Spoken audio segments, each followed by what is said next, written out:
महत्व रखता है। आज 45 साल के बाद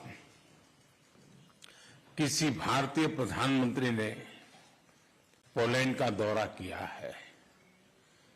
मेरे तीसरे कार्यकाल की शुरुआत में ही मुझे यह सौभाग्य मिला है। इस अवसर पर मैं पोलैंड की सरकार और यहां के लोगों का विशेष आभार व्यक्त करता हूं।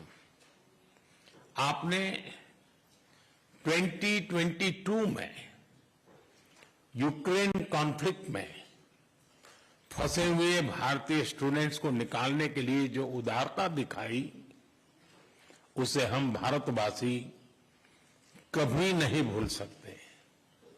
फ्रेंड, इस वर्ष हमने अपने राजनयिक संबंधों की 70वीं वर्षगांठ मना रहे हैं।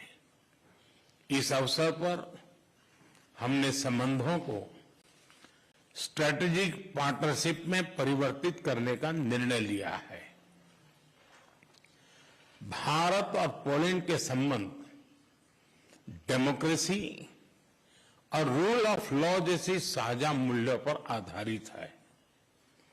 आज हमने संबंधों को एक नई दिशा देने के लिए कई इनिशिएटिव्स की पहचान की है। दो लोकतांत्रिक देशों के रूप में हमारी पार्लियामेंट के बीच आदान प्रदान को बढ़ावा दिया जाना चाहिए।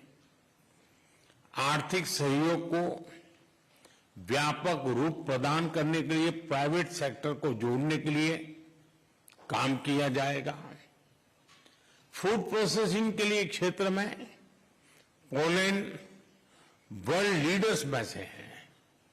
हम चाहते हैं कि पोलैंड की कंपनियां भारत में बनवाए जा रहे मेगा फूड पार्क से जुड़े।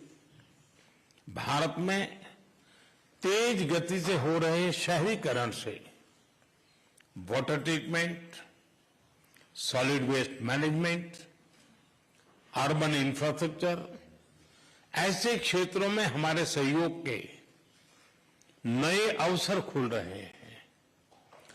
Clean coal technology, green hydrogen, renewable energy, artificial intelligence भी हमारी साझी प्राथमिकता के विषय हैं। हम पोलैंड की कंपनियों को make in India and make for the world से जुड़ने के लिए आमंत्रित करते हैं। फिनटेक, फार्मा, स्पेस, ऐसे क्षेत्रों में भारत ने अनेक उपलब्धियां हासिल की है। हमें इन क्षेत्रों में अपना अनुभव पोलैंड के साथ साझा करने में खुशी होगी। रक्षा के क्षेत्र में करीबी सहयोग हमारे गहरे आपसी विश्वास का प्रतीक है। इस क्षेत्र में आपसी सहयोग को सुदृढ़ बनाया जाएगा। इनोवेशन और टैलेंट हमारे दोनों देशों की युवा शक्ति की पहचान है। स्किल्ड वर्कफोर्स की भलाई के लिए, स्किल्ड वर्कर्स की भलाई के लिए और मोबिलिटी को बढ़ावा देने के लिए दोनों पक्षों के बीच सोशल सिक्योरिटी एग्रीमेंट पर सहमति बनी है। फ्रेंड्स, भारत और पोलैंड अंतर्राष्ट्रीय मंच पर भी करीबी तालमेल के साथ आगे बढ़ रहे हैं। हम दोनों सहमत हैं कि वैश्विक चुनौतियों का सामना करने के लिए संयुक्त राष्ट्र संघ तथा अंतर्राष्ट्रीय संस्थानों में रिफॉर्म वर्तमान समय की मांग है। आतंकवाद हमारे लिए एक बड़ी चुनौती है। मानवता में विश्वास रखने वाले भारत और पोलैंड जैसे देश ऐसे और अधिक सहयोग आवश्यक है। उसी तरह क्लाइमेट चेंज हमारे लिए साझा प्राथमिकता का विषय है। हम दोनों अपनी क्षमताओं को जोड़कर ग्रीन फ्यूचर के लिए काम करेंगे। जनवरी 2025 में पोलैंड यूरोपियन यूनियन की अध्यक्षता संभालेगा। मुझे विश्वास है कि आपके सहयोग से भारत और ईयू के संबंधों को बल मिलेगा। फ्रेंड, यूक्रेन और पश्चिम एशिया में चल रहे संघर्ष हम सभी के लिए गहरी चिंता का विषय है। भारत का यह दृढ़ विश्वास है कि किसी भी समस्या का समाधान रणभूमि में नहीं हो सकता। किसी भी संकट में मासूम लोगों की जान की हानि पूरी मानवता के लिए सबसे बड़ी चुनौती बन गई है।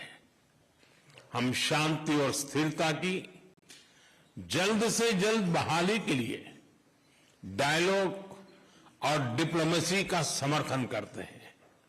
इसके लिए भारत अपने मित्र देशों के साथ मिलकर हर संभव सहयोग देने के लिए तैयार है।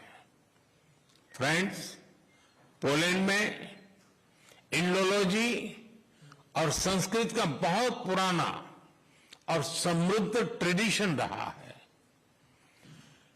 भारतीय सभ्यता और भाषाओं में गहरी रुचि से हमारे संबंधों की मजबूत नींव रखी गई है। हमारे गहरे पीपल टू पीपल टाइज का एक प्रत्यक्ष और जीवंत उदाहरण कल मैंने देखा।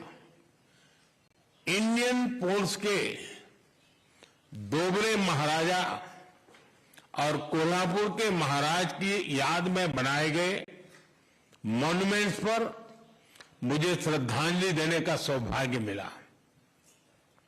मुझे खुशी है कि आज भी पोलैंड के लोग उनके परोपकार और उदारता का सम्मान करते हैं। उनकी स्मृति को अमर करने के लिए